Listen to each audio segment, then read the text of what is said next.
Depuis le 17 novembre dernier, les Gilets jaunes ont investi les ronds-points et manifestent dans les rues afin de faire entendre leur voix. Partout en France, les mobilisations continuent et prennent des formes variées. Contrairement à ce que imaginaient l'État et bon nombre de médias, le mouvement ne s'essouffle pas, bien au contraire. Le président Macron continue à mépriser le peuple, de par ses décisions et ses paroles, comme jamais vu auparavant.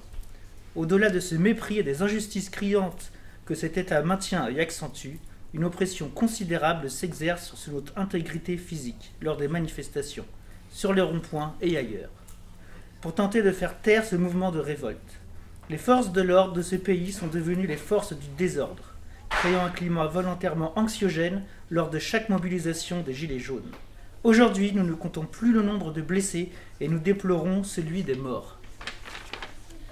Nous ne pouvons plus rester sans réponse face à un régime nous privant de nos droits les plus élémentaires, celui de vivre dignement sans craindre le lendemain et celui d'exprimer notre mécontentement face à un système qui ne nous convient plus, et ce dans un pays censé être celui des droits de l'homme. À Saint-Nazaire et ses alentours, Saint-Brévin, Donge, Rignac, des Gilets jaunes sont actifs depuis le début du mouvement. Des ronds-points ont monté et sont encore occupés, jour après jour, nuit après nuit. Nous occupons également depuis le 24 novembre un bâtiment que nous avons renommé la Maison du Peuple. Ici, des gens vivent, s'organisent, s'entraident, apprennent à faire ensemble et redonnent sens aux mots fraternité, solidarité et démocratie. Nos manières de nous mobiliser sont nombreuses et les blocages de points économiques stratégiques, dont notamment la raffinerie de Total de Donge, ont fait passer le message clair que nous sommes nous-mêmes en mesure d'exercer un pouvoir non négligeable sur le système économique. Mais ces mobilisations ne sont pas sans conséquences. À Saint-Nazaire, comme dans beaucoup d'autres villes, la répression judiciaire s'ajoute aux violences policières qui a fait des blessés graves à Nantes, dont 2 membres de la Maison du Peuple. De plus, 5 de nos gilets jaunes sont actuellement sous procédure judiciaire suite à la manifestation du 5 janvier dernier. L'un d'entre eux a déjà été lourdement condamné et les 4 autres sont en attente d'un procès qui se déroulera dans les prochaines semaines. Pour les soutenir, nous venons d'ailleurs de lancer un appel à la solidarité grâce à une cagnotte afin de récolter des fonds qui couvriront les frais judiciaires. Les difficultés financières sont aussi un moyen pour l'État de réduire le mouvement des Gilets jaunes au silence.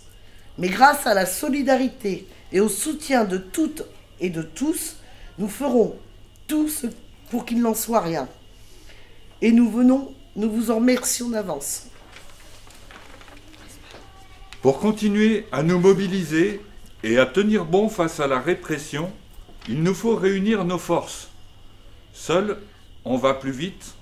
Ensemble, on va plus loin. L'appel d'une assemblée des assemblées, les 26 et 27 janvier prochains, envoyé par des Gilets jaunes de Commercy, va parfaitement dans ce sens. Et nous, la Maison du Peuple de Saint-Nazaire, répondons présents. Montrons que les Gilets jaunes sont de plus en plus organisés, de moins en moins vulnérables, de plus en plus solidaires et déterminés. Dans ce système où les valeurs sont inversées, où l'économie n'est plus au service de l'homme, mais où l'homme est au service de l'économie, à nous d'inverser cette tendance, aujourd'hui bien ancrée, et qui empêche une trop grande majorité d'entre nous de vivre dignement, sans s'inquiéter du lendemain. Nous remercions donc les Gilets jaunes de Commercy pour cette initiative et encourageons un maximum de Gilets jaunes à nous rejoindre. Aou! Aou! Aou! Aou!